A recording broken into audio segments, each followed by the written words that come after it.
I'm Ken Rockwell. Let's look at the Nikon Z6 III. First, let's take a look at some of the pictures I can take. This shot here is a gorgeous California sunset.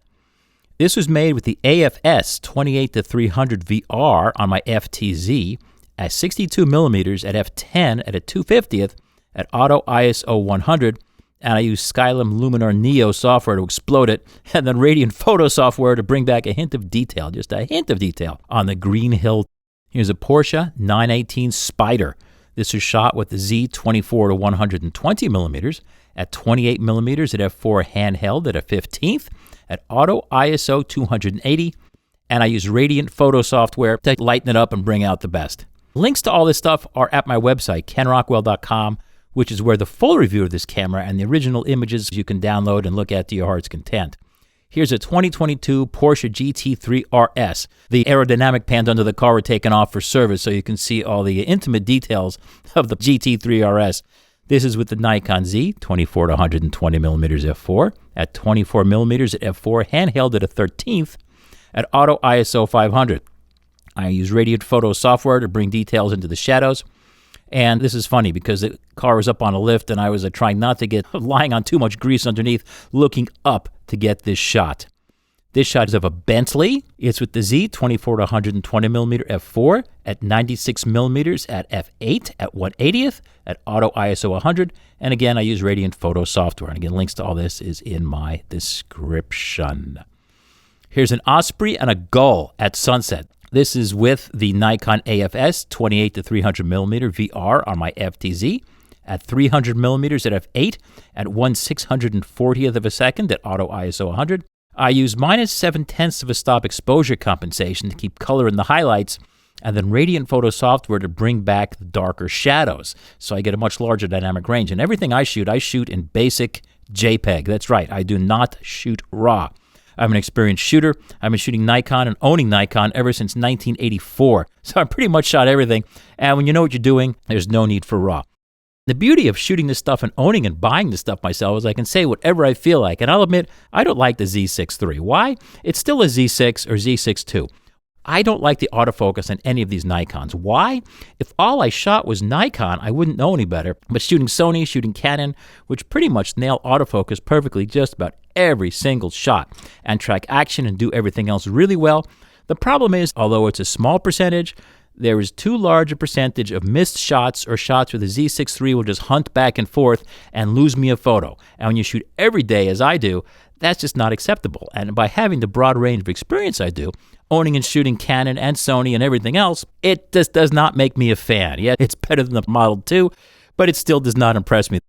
One big improvement is something that used to drive me up the wall on the older Z6 versions was it finally passes the hand autofocus test. The older versions, when they were set to automatic everything to identify where to focus and just tracking around here, they would get locked onto a background and they would never lock back onto something else that came closer smack in the middle, like we're seeing here. But at least if I take my finger off the focus, boom, it's now focused closer.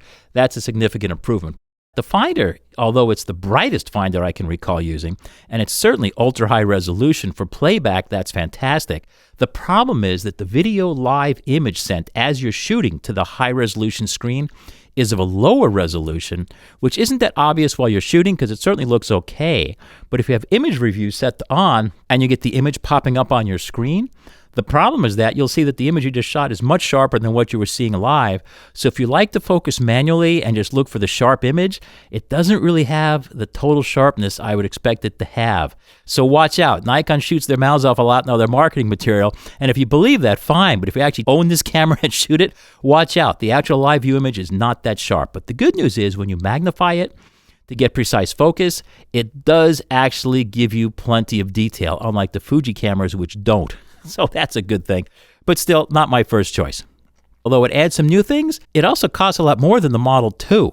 So maybe the Model 2 is really what you need. Another thing that drives me up the wall on the Nikon Z8 as well as the Z6 III is when I have an image I'm playing back and I zoom in. Here we go. It sometimes gets stuck. You see it's going around the image.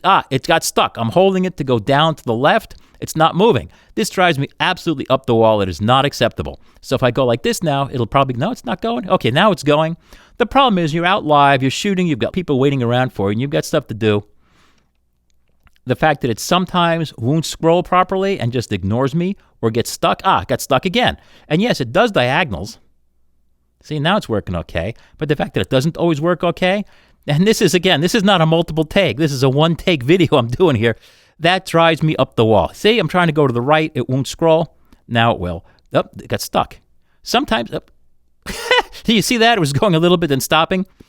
I've seen that on other cameras, multiple samples. I don't find that acceptable. If all I knew was this camera, I might put up with it. But since I know better, it's not supposed to get stuck like that. The great news is, as you saw with the pictures, the technical image quality of this is unbeaten. But that's the case with everything from Canon and Nikon today. I find the artistic and technical quality of the images to be flawless. I like the colors I get. I set them up the most vivid possible settings, and I love what I get. I like them much better than I get from Fuji or I get from Sony, which look okay if I wanted accurate colors. But as you saw with my sample images, those were shot in the vivid color mode with saturation set to +3. I love vivid colors. Let's look at high ISOs. And if you want to look at the camera original files for all of these, they're up at kenrockwell.com in my review. At normal sizes, meaning pretty much filling your screen here, not zooming in by 300%, you'll notice it makes the same pictures from ISO 50, which is L-1, although at ISO 50, the highlights have a little more contrast, which I kind of like, but it also means if you don't have a well-lit set, you might blow out some of the highlights, but it's a subtle difference. Essentially, you're getting the same image at every ISO, if you're not enlarging it by insane amounts, and you're pretty good to go. You'll notice here, we're getting really high here. Here's ISO 12,800, and it looks fine at normal sizes. Same thing up to about 25,600. It looks okay. Now, when we get to ISO 51,200, I see that you're starting to get some color modeling. In other words, it's not one color for the fireplace. It's got little green and magenta blobs going on there, and also in the neutral walls, you're starting to see some color there. That's called chroma noise. The highest standard ISO is ISO 64,000. So when we get to pushed ISOs, it gets a little weird because here's ISO 102,400, which is actually H plus 0.7 as opposed to other cameras, which would be H plus 1 if the highest standard was 51,200. So that's the reason that looks a little bizarre. And even this, it's getting dirty, it's mottled, the fine details are going away. If you're looking at the fireplace on the stone, the fine details are gone, pretty much replaced by noise. That's still usable if you really have to, but if you're using anything more than a 4-digit ISO, you're probably doing something wrong and need to put some more light on your subject. That's been basic photography ever since the days of cavemen. At the highest ISO of 204,800, which is H plus 1.7, you'll see it's mostly noise and there's very little detail in the image. The details have all been scrubbed away by the noise reduction and noise is left on top.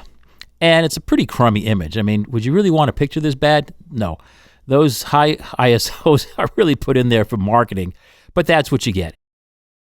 Here are about 10 times magnification crops from the clock.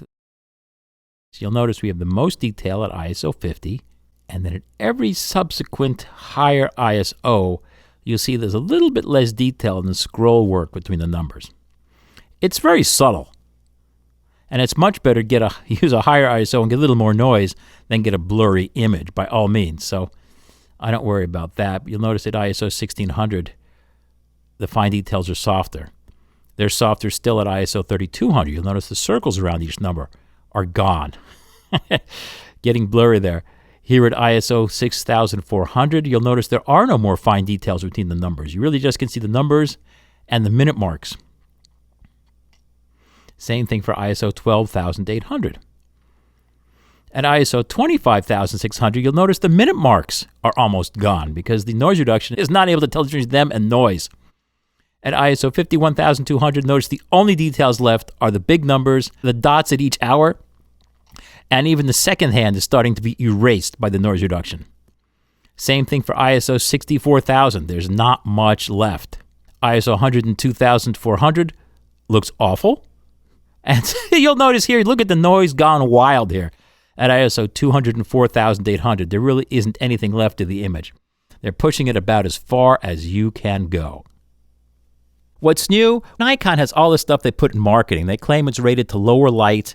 They claim it's faster autofocus. It's now got automatic AF subject detection, which is great. But as I said, in actual use, some things like just photographing a moon in the daytime sky, Well, my 10-year-old Canon can just nail it every single time. Sometimes this will just be hunting back and forth and back and forth and back and forth and not get it. Things like clouds in the sky usually works okay, but doesn't always work okay, and that's what drives me up a wall. What's nice is that the top LCD here will count up the time in minutes and seconds and time and bulb exposure modes. Here, watch this. If we go into manual, exposure, you see if we go into the long settings here, watch what happens if I set this off. You see how it's counting down to the end of the exposure? How cool is that? I love that. There's two big problems. I can't believe these numbskulls haven't gotten it right yet after 20 years of making digital cameras. In the dark, the illuminator won't work. You can press this all you want. It's not going to backlight this. And you can't get the time to display on the rear LCD either as you're making a long exposure at night. So I'm scratching my head, although sometimes these tally lights will work in various modes. And again, all the explicit details are in my user's guide as well as my full review at kenrockwell.com. The problem is that you still have to pull out a flashlight or look at your Apple Watch to figure out how much longer the exposure has to go. Come on, guys. It has a high-resolution pixel shift mode. I've never found those to be useful. I think those are parlor tricks. It does work at 14 or 20 frames per second, as well as with pre-capturing. That's great. It has marketing specs of up to 120 frames per second, but the problem is at 30, 60, or 120, you're extremely limited in your options of what kind of exposure modes you can use and what kind of file formats you can save. For instance, you can't shoot RAW at those rates. So take a look at my website where I have all the explicit details all laid out, but it is more restricted. So it's a good 20 frame per second camera. There's no question about that. The problem is at the higher rates, you're much more limited. The internal vibration reduction works really well, although no camera gives the actual rated rating of like 8 stops, which this one has. It's rated 8 stops up from 5 stops. It gives me about 4.5 stops real world. The viewfinder also being extremely bright is nice. If you're shooting into the sun, it looks wow. The problem is that sometimes it gets so bright you really can't tell if you're overexposing or if it's correctly exposed. Also, the exposure system is such that as you change your framing, the exposure can vary more wildly than it did in earlier cameras. So too often I have to play back the image and look at the histograms to see if I got the right exposure or not. I really wish I could tell as I was shooting without having to play back. Also beautiful is the play and the menu buttons are now on the same side of the camera. I like to shoot one-handed because my other hand is usually doing something else. Boom, menu play. I don't have to repurpose the buttons. It also can run indefinitely, powered by USB-C. You don't have to buy those crazy internal battery fake gizmos. Another good thing is distortion automatically corrects as you're shooting. You see through the finder the distortion corrected image live. Not all cameras do that. What's nice is this finder displays rotate as you rotate the camera, although the menus don't rotate. Certainly the exposure modes and everything else rotate. That is great. It's got wonderful, I love these U1, U2, U3 settings. I use those religiously. I explain them all at kenrockwell.com and even have downloadable files so you can set your camera up exactly as I do.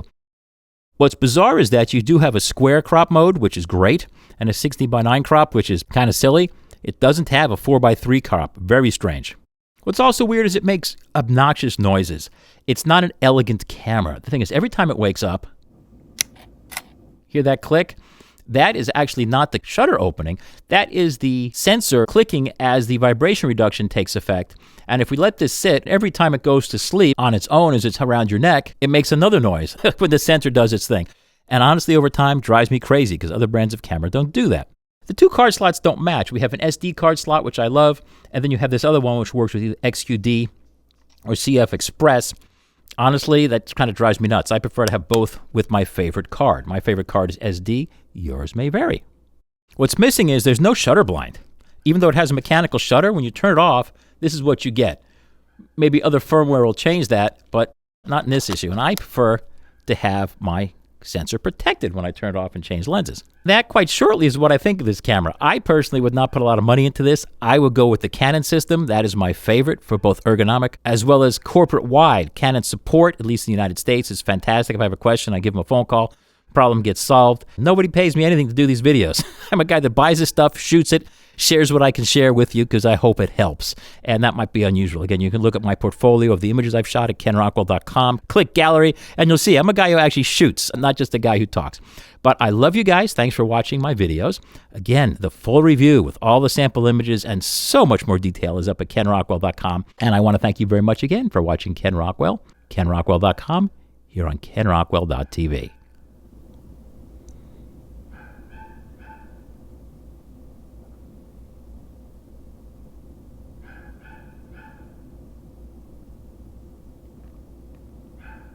Love that little dog. Little does she know she's on TV.